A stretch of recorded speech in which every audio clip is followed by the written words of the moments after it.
कभी कभी मैं मीटिंग में जाता हूं तो लोग मुझसे पूछते हैं कि सर आप अपनी कामयाबी का राज बताइए कि आप कैसे कामयाब हुए।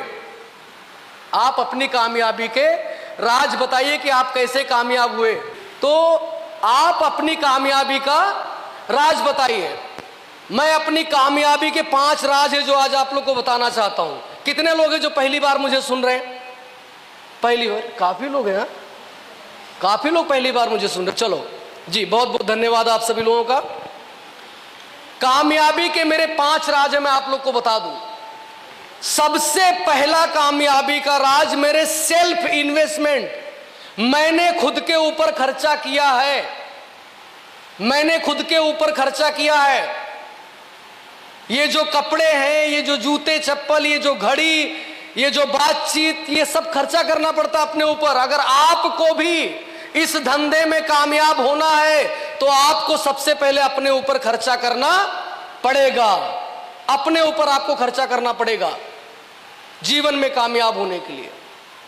मैंने खर्चा किया अपने ऊपर, आपको भी खर्चा करना पड़ेगा। उसमें पैसा भी होगा, उसमें हार्डवर्क भी होगा, मेहनत भी होगी, खर्चा करना पड़ेगा, समझे।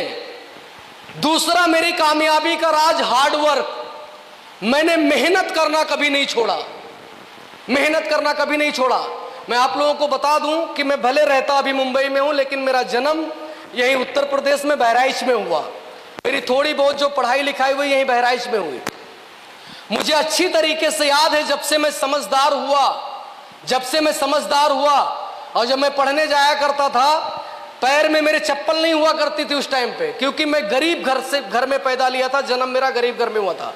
मेरे पिताजी किसान थे, खेती करते थे। आज भी मेरे यहाँ पर खेती होती है, बगीचे आज भी मेरे यहाँ पर है। और मैं मेहनत करने की जो मुझे प्रेरणा मिली, सीख मिली, वो मुझे मेरी माँ से मिला। मैं देखता था कि मेरी माँ हमेशा मुझसे बाद में रात में सोया करती थी, मुझसे पहले ही बिस्तर से उठ जाया करती थी। उस टाइम पे गैस नहीं हुआ करता था, मिट्टी के चूल्हे हुआ करते थे, लकड़ी पे खाना बनता था। तो चूल्हे को सैतना, लीपना, बर्तन को घसना, फिर आटा सानना, रोटी बनाना, बच्चों को तैयार करके स्कूल भेजना। घर में हमारे गाय भैंस थी, उनकी सेवा करना। हमारे यहाँ पर खेत था, फिर अपने खेतों में जाके अगर गेहूं की फसल है तो गेहूं काटना, धान की फसल है तो धान काटना, अरहर का फसल का टाइम है तो अरहर का काटना। और अपने खेतों में जब हम लोग काम कर लिया करते थे तब दूसरे के यहाँ मजदूरी किया करते थे, दूसरे के खेतों में जाके काम किया करते थे। और मुझे अच्छी तरीके से याद है जब मैं पढ़ने जाया करता था, पहले बस्ता होता था, बस्ता, पाटी, खड़िया और सेठक कलम। कोई होगा उस साइड का तो जान रहे होंगे आप लोग, जान रहे हैं, इसे बताना आप लोग समझ रहे हो ना। हाँ, पाटी, सेठक कलम। और सवेरे सवेरे उठे और नेकर पहने और बूसट पहने और लाहिक तेल लगाए, मुंह में भर से भगे स्कूल। दौड़ते गए तो सबसे पहले खरारा ले लो, स्कूल बहारो, स्कूल खुद ही बहारो। फिर उसके बाद टाट बिछाया जाता था, टाट, उस गोनी को, बोरे को, टाट को बिछाना, अपना बस्ता रखना। फिर राष्ट्रगान होता था, जनगण मन अधिनायक जय है, भारत भाग्य विधाता, राष्ट्रगान हुआ। फिर उसके बाद में जो भी छोटा बड़ा, छोटी बड़ी, छोटाओ बड़ाओ पढ़ाया गया। पढ़ाई से जैसे आए निकल के घर पहुंचे, जो भी घर में चटनी रोटी बनी रही वो खाए और तुरंत डंडा लिए, लाठी और गाय भैंस लेके चल दिए चराने। उनकी सेवा, फिर उनको लेके जाओ।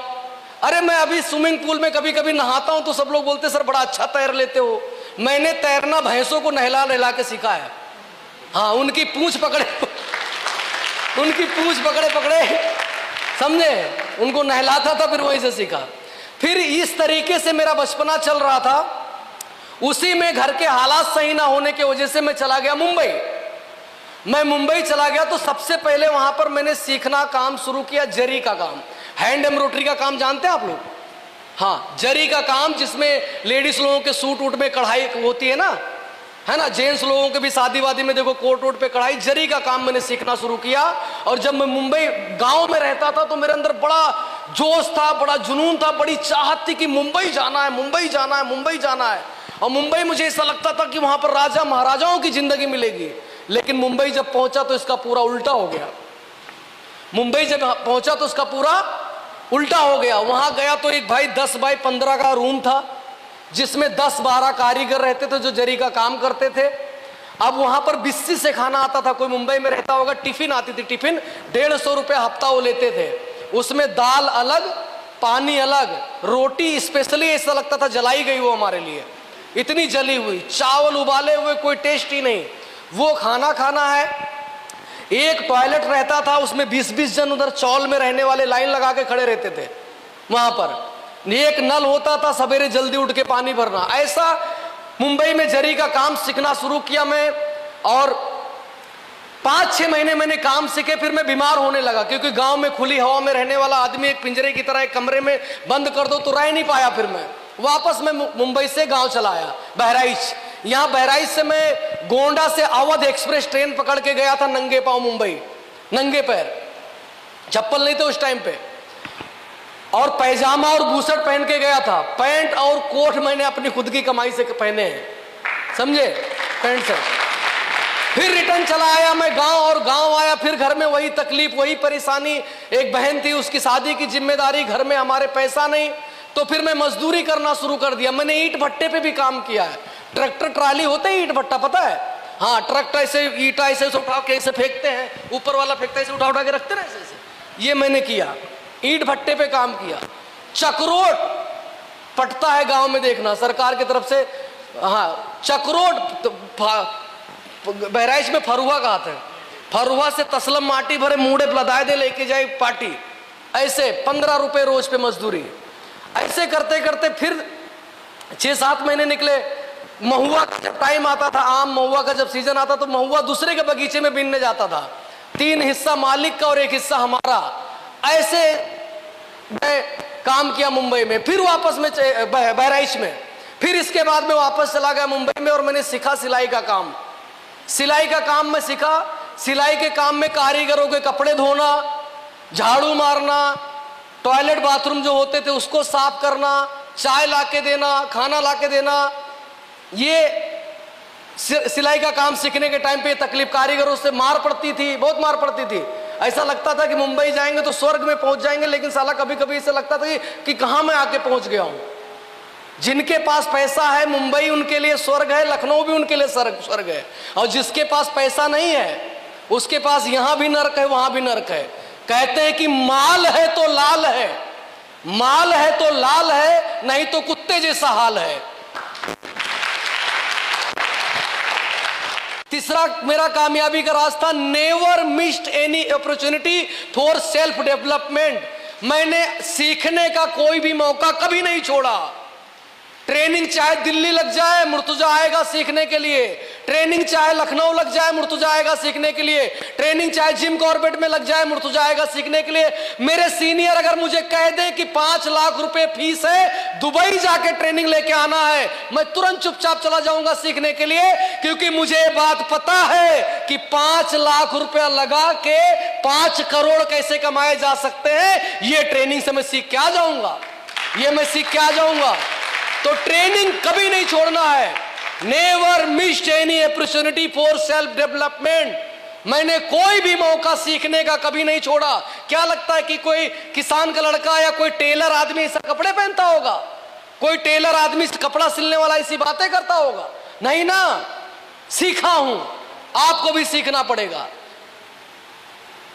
हम फालतू चीजों में खर्चा कर देंगे, दोस्तों के साथ पार्टी कर लेंगे, पिक्चर देख आएंगे, मोबाइल महंगी महंगी खरीद लेंगे, फालतू खर्चे कर डालेंगे, लेकिन अपने ऊपर खर्चा नहीं करते हैं। इंसान के शरीर में सबसे कीमती चीज है दिमाग, और ये दिमाग के ऊपर 2 रुपए का नारियल का तेल लगा के चल देते हैं। अब ये क्या रिजल्ट देगा? जब आप सही खुराक दोगे अपने दिमाग को, तभी आपकी बॉडी सही रिजल्ट देगी। जैसे एक मोटरसाइकिल खरीद के लेके आते हैं ना, उसकी सर्विसिंग जरूरी होती है। कार खरीद के लाते हैं, सर्विसिंग जरूरी होती है। हमारे दिमाग का भी 3-4 महीने में सर्विसिंग होना जरूरी है, और ये होता है ट्रेनिंग में। अच्छी अच्छी चीजें आप सीखते हो, तब आपका दिमाग अच्छा रिजल्ट देता है। तो मेरा तीसरा कारण था, never missed any opportunity for self development. इसके बाद आपको बता दूं, चौथा कामयाबी का कारण मेरे नो एक्सक्यूज। मैंने कभी एक्सक्यूज नहीं दिए कि सर मैं नहीं आ सकता हूं, मेरे पास पैसा नहीं है, मेरे पास टाइम नहीं है। बहुत सारे हट्ठे खट्टे मुस्टंडे बाहर बैठे होंगे, ट्रेनिंग में नहीं आए, लेकिन ये लड़की चांदनी देखो बैठी यहां पर, पैर टूटा है, प्लास्टर लगा है, फिर भी यहां आई है। ऐसे बच्चे कामयाब होते हैं, जो मेहनत कर रहा है ईमानदारी से आदमी, जो दिन रात पसीना बहा रहा है, वो कामयाब होना चाहिए। बहाने देने वाला आदमी कैसे कामयाब हो सकता भाई? तो फिर ये जितने मेहनत कर रहे ईमानदारी से बेवकूफ हैं, पहले ऊपर वाला उसको देगा जो ईमानदारी से मेहनत करेगा, और जो बहानेबाज होगा, जो बहाने देता हो, कभी कामयाब नहीं हो सकता, कभी नहीं हो सकता है। तो मेरी कामयाबी का बहुत बड़ा एक राज ये भी है कि नो एक्सक्यूज, मैंने कभी बहाने नहीं दिए। और पांचवा कामयाबी का राज, आई सरेंडर अनकंडीशनली और अपलाइनेड गुरु। अनकंडीशनली मैं सरेंडर हूं अपने अपलाइन को, अपने गुरु को। मेरा अपलाइन अगर कहते मुर्तुजा एक पैर पे खड़े रहना है, मैं खड़ा रहूंगा, पैर नीचे नहीं जाएगा। मेरा अपलाइन अगर कहते कि ये कोट तेरे ऊपर नहीं अच्छा लगता, तुरंत उतार के फेंक दूंगा। मेरा अपलाइन मुझे बोले कि बाल सिलवा के साले गंजा होके घूमना पड़ेगा, तेरा धंधा पड़ेगा, मैं अभी छिल डालूंगा।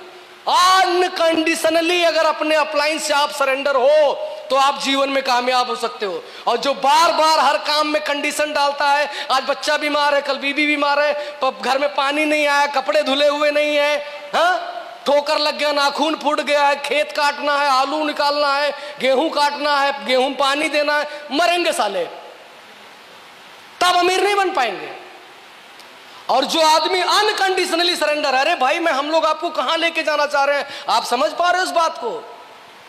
भरपूर पैसा कमवाएंगे, आपको इज्जत मान सम्मान, लोगों की दुआ के साथ आपको पैसा कमवाएंगे।